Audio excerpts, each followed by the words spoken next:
அன்பார்ந்த ஆத்மபந்து அன்பர்களே, அனைவருக்கும் வணக்கம். நீங்கள் எங்களுக்கு வழங்கி வரும் அனைத்து ஆதரவிற்கும் மிக்க நன்றி. இன்னும் சப்ஸ்கிரைப் செய்யாதவர்கள் சப்ஸ்கிரைப் செய்து உங்களின் நண்பர்கள் மற்றும் உறவினர்களுக்கும் ஷேர் செய்து சப்ஸ்கிரைப் செய்ய உதவிடுங்கள். பலர் எங்களிடம் ஆருத்ரா தரிசனத்தை பற்றி பதிவிடும்படி கேட்டிருந்தார்கள். அதன்படி ஆருத்ரா தரிசனம் என்றால் என்ன, களியும் 7 கரிக்கூட்டும் செய்யும் வழக்கம் எப்படி வந்தது, ஆருத்ரா தரிசனத்தின் மகிமைகளை பற்றி விளக்க இருக்கிறோம். ஆருத்ரம் என்றால் அக்னிமயமான ருத்ர சக்தியை குளிர்ந்த தெய்வீக நிலைக்கு உருமாற்றி சகல ஜீவன்களும் தரிசிக்கும்படி செய்யும் புண்ணிய நாள் என்பர் பெரியோர். உலக இயக்கத்திற்கு காரணியாக இருப்பது இறைவனின் இயக்கமே. நிலம், நீர், காற்று, நெருப்பு, ஆகாயம் ஆகிய பஞ்ச பூதங்களின் வாயிலாக உலகை இயக்கச் செய்து சிவபெருமானின் அசைவினால்தான் இவ்வுலகமே இயங்குகிறது என்பது புராணங்கள் எடுத்துரைக்கும் உண்மை. எனவேதான் அவனின்றி அணுவும் அசையாது என்று பல அறிஞர்கள் சொல்லி வைத்தார்கள்.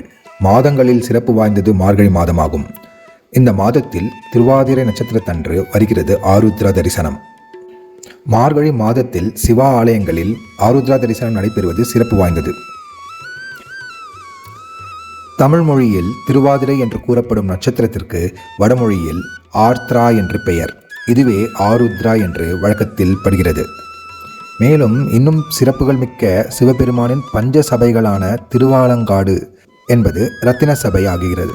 சிதம்பரம் கனக சபை, மதுரை வெள்ளி சபை, திருநெல்வேலி தாமிர சபை, திருக்குற்றாலம் சித்திர சபையாக போற்றப்படுகிறது. எதற்காக இந்த சபைகளை இங்கு விளக்கத்திற்காக கூறப்பட்டுள்ளது என்றால், இந்த 5 சபைகளிலும் ஆருத்ரா தரிசனம் மிக கோலாகலமாக கொண்டாடப்படுகிறது. நாம் அனைவரும் அறிந்ததே இது. ராமனுக்கு ஜென்ம நட்சத்திரமாக விளங்குவது புனர்பூசம், ஸ்ரீ கிருஷ்ண பெருமானுக்கு ரோகிணி நட்சத்திரமாகும், முருகனுக்கு விசாகம். இவை அனைத்தும் இறைவன் இந்த பூமியில் அவதரித்ததினால் இந்த நட்சத்திரங்கள் அவர்களுக்கு பொருந்தும். அப்படி இருக்க பிறப்பே இல்லாத ஆதியும் அந்தமும் இல்லாத பரம்பொருளுக்கு, அதாவது சிவபெருமானுக்கு உரிய நட்சத்திரம் திருவாதிரை என்கிறார்களே, அது எப்படி? சிவபெருமானின் நட்சத்திரம் திருவாதிரை ஆனது பற்றி புராணங்கள் சொல்லுவதை நாம் இப்போது பார்ப்போம். இந்த திருவாதிரை தரிசனம் உருவாக காரணமாக இருந்தது அவருடைய நடனம். ஆகையால் அவருடைய நடனத்தை பற்றிய ஒரு செய்தி இப்போது. ஸ்ரீ நடராஜ பெருமாள் ஆன சிவபெருமான் 108 நடனங்களை ஆடியிருக்கிறார். அவர் தனியாக ஆடியது 48, ஸ்ரீ உமாதேவியுடன் சேர்ந்து ஆடியது 36, தேவர்களுக்காக ஆடியது 12 ஆகும். ஸ்ரீ திருமாலுடன் ஆடியது 9, முருகனுடன் ஆடியது 3. ஆக மொத்தம் நடராஜ பெருமாள் 108 நடனங்கள் ஆடியிருக்கிறார். இந்த ஆருத்ரா தரிசனத்தின் பின்னால் பல கதைகள் இருந்தாலும் நாம் ஒரு சிலவற்றை இங்கு காண்போம். பஞ்சபூதங்களின் இயக்கத்திற்கும் ஆதாரமாக இருக்கும் சிவபெருமானை நிந்தித்து ஒருமுறை தாருகாவனத்தில் முனிவர்கள் ஒன்று கூடி முக்கண்ணனுக்கு எதிராக வேள்வி ஒன்று நிகழ்த்தினார்கள்.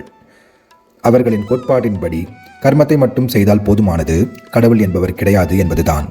அவர்களுக்கு பாடம் புகுட்ட வேண்டி கைலைநாதன் பிச்சாடனார் ரூபம் எடுத்து பிச்சை கேட்டு முனிவர்களின் இல்லங்களுக்கு சென்றார். பிச்சாடனரை கண்ட முனிபத்தினிகள் அனைவரும் அவரின் பின்னால் போகத் தொடங்கினார்கள். இச்செயலை கண்ட முனிவர்கள் மிகுந்த கோபம் கொண்டு எழுந்தார்கள். வேள்வி தீயினில் மதயானை, மான், உடுக்கை, முயலகன், தீப்பிழம்பு ஆகியவற்றை தருவித்து அனைத்தையும் சிவபெருமான் மேல் ஏவி விட்டார்கள். சர்வேசனான சிவபெருமான் மதயானையை கொன்று அதன் தோலை தரித்து கொண்டார். மான், உடுக்கை, அக்னி அனைத்தையும் தானே ஸ்வீகரித்து கொண்டார். முயலகனின் மேல் வலது காலை ஊன்றி இடது காலை தூக்கியபடி நடனமாடி முனிவர்கள் உண்மை அறிய செய்தார். அதுவே ஆருத்ரா தரிசனம் என்று கூறப்படுகிறது. பஞ்ச பூதங்களில் சிதம்பரம் தான் முதன்மையாக சொல்லப்படுவது ஏன் என்பதை பற்றி இப்போது பார்ப்போம்.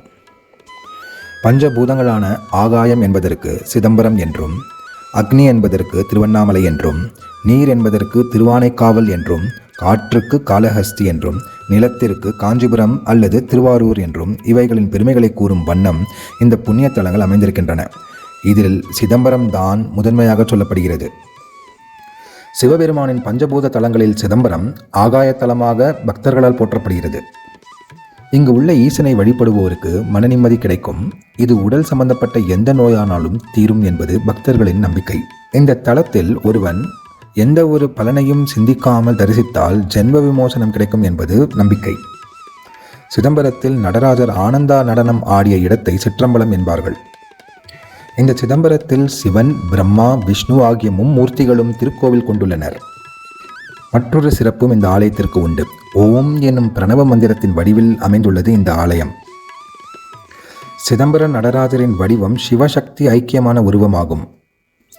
அதாவது அர்த்தநாரீஸ்வர தன்மை உடைபவர். வலப்பக்கத்தில் சிவனும் இடது பக்கத்தில் சக்தியும் உறைந்துள்ளனர்.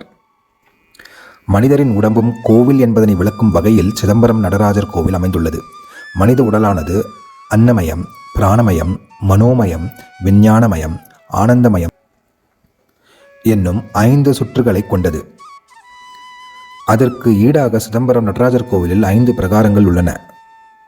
மேலும் என்ன நம்பப்படுகிறது என்றால், நடராஜரின் ஆனந்த தாண்டவத்தில் தான் இப்பிரபஞ்சத்தின் இயக்கமே அமைந்துள்ளது. மனித உடலில் இருதய பகுதி உடலின் இரு பக்க பகுதிகளை இணைப்பது போல இதய பகுதியாக சிதம்பரம் கோவில் உள்ளது. நடராஜர் சன்னதிக்கு அருகில் சிதம்பர ரகசிய பீடம் அமைந்துள்ளது. சிற்சபையில் சபாநாயகரின் வலப்பக்கத்தில் உள்ளது ஒரு சிறிய வாயில். இதனுள்ளே திருவுருவம் ஏதும் இல்லை. பொன்னாலான வில்வமாலை சாத்தப்பட்டு சிதம்பர ரகசிய காட்சி பக்தர்கள் பார்வைக்கு காண்பிக்கப்படுகிறது. மூர்த்தி ஒன்றும் இல்லாமலேயே வில்வத்தளம் தொங்குவதன் ரகசியம் இறைவன் இங்கு ஆகாய உருவில் முடிவும் முதலும் இல்லாது இருக்கின்றார் என்பதுதான். ஆகாயத்துக்கு ஆரம்பமும் கிடையாது, முடிவும் கிடையாது. வெட்டவெளியில் அவனை உணரத்தான் முடியும் என்பதே இதன் அர்த்தமாகும். இந்த சிதம்பர ரகசியத்தை வேண்டிக்கொண்டு திட சங்கல்பத்துடன் ஒருவன் தரிசித்தால் நினைத்தபடி நினைத்த பலன் கிடைக்கும். ஆனால் எவ்வித பலனையும் சிந்திக்காமல் தரிசித்தால் ஜென்ம விமோசனம் கிடைக்கும் என்பது நம்பிக்கை. இதனைத்தான் பார்த்தாலே முக்தி தரும் தில்லை என்று சொல்கின்றனர். இந்த சிதம்பர ரகசியத்தின் விளக்கம் என்ன என்பதை இப்போது காண்போம். இந்த சிதம்பர ரகசியம் என்பதன் விளக்கம், இது மனக்கண்ணால் தரிசிக்க வேண்டிய ஒன்றாகும். அதாவது திரை என்பது மாயை. திரை விலகினால் ஒளி தெரியும். அதேபோல் நம் மனதில் உள்ள மாயை விலகினால் ஞானம் பிறக்கும் என்பதை விளக்கம். இந்த அருவ நிலைதான் இங்கு மூலஸ்தானம். அருவ வடிவமாக இறைவன் இங்கு ஆகாய உருவில் இருக்கிறான் என்பதை உணர்த்துவதே இந்த வெட்டவெளி ஆகும். அதனால் சிதம்பரம் ஆகாய தலமாகவும் போற்றப்படுகிறது. பலரும் அறிந்திராத ஆருத்ரா தரிசனம் அன்று களியும் 7 கரிக்கூட்டும் செய்யும் வழக்கம் எப்படி வந்தது என்பதனை பற்றி இப்போது காண்போம். முந்தைய காலத்தில் சேந்தனார் என்கிற பெயர் கொண்ட விறகு வெட்டி ஒருவர் இருந்தார். அவர் சிறந்த சிவபக்தர். தினமும் ஒரு சிவபக்தருக்கு ஆகாரம் அளித்துவிட்டு தான் உண்ணுவதையே வழக்கமாக கொண்டிருந்தார். ஒரு நாள் நல்ல மழை பெய்ததில் வெட்டிய விறகெல்லாம் ஈரமாகிவிட்டது. அதை விற்க முடியாமல் போனதால் கையில் பணம் இல்லாமல் போனது. அதனால் மனைவியிடம் வீட்டு செலவிற்கு பணம் கொடுக்க முடியாமல் போனது. அன்றைய தினம் ஒரு சிவபக்தர் சேந்தனாரின் இல்லம் வந்து பிச்சை கேட்டார்.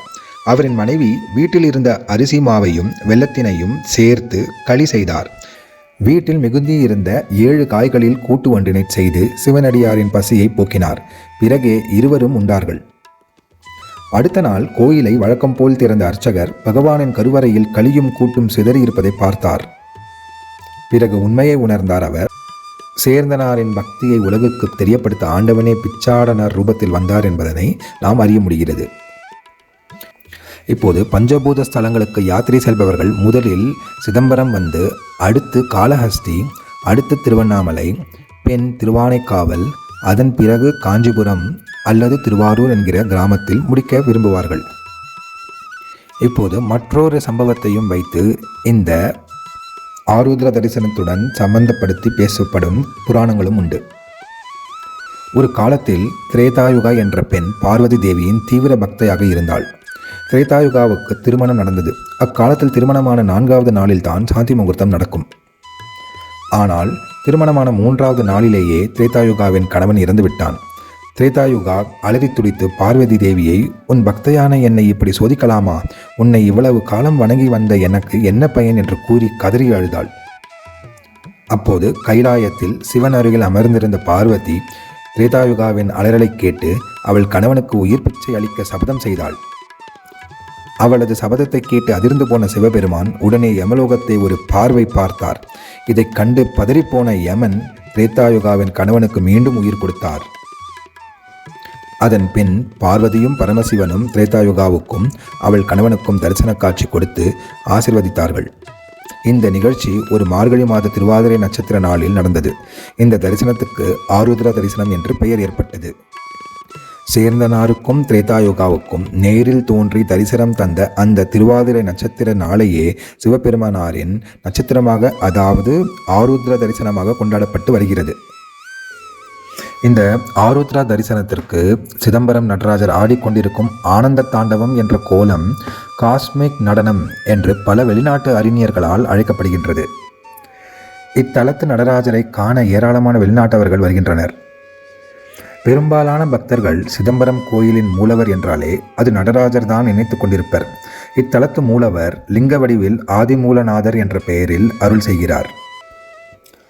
27 நட்சத்திரங்களில் திரு என்ற அந்தஸ்தை பெற்றது திருவோணம் மற்றும் திருவாதிரை ஆகிய 2 மட்டும்தான். இதில் பலரும் அறிந்திருப்பார்கள். திருவோணம் என்பது விஷ்ணுவுக்கு உரியதாக போற்றப்படுகிறது. அதேபோல் திருவாதிரை சிவபெருமானுக்கு உரியதாக கொண்டாடப்படுகிறது.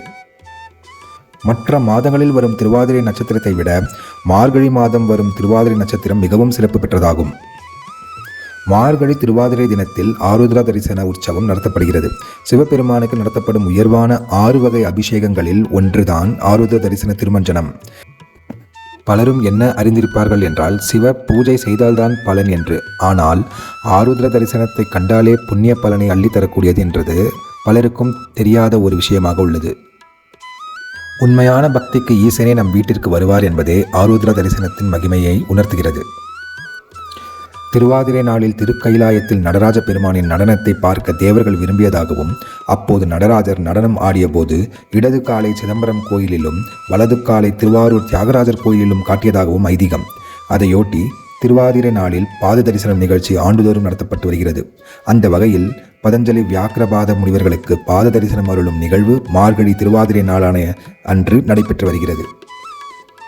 பாதம் தூக்கி ஆடும் அந்த பரமேஸ்வரின் திருப்பாதங்களை பற்றி கொண்டு வாழ்வோம் நாமும். ஆருத்ரா நாளில் தொடங்கப்படும் எந்த காரியமும் சிக்கலின்றி நடைபெறும் என்பார்கள்.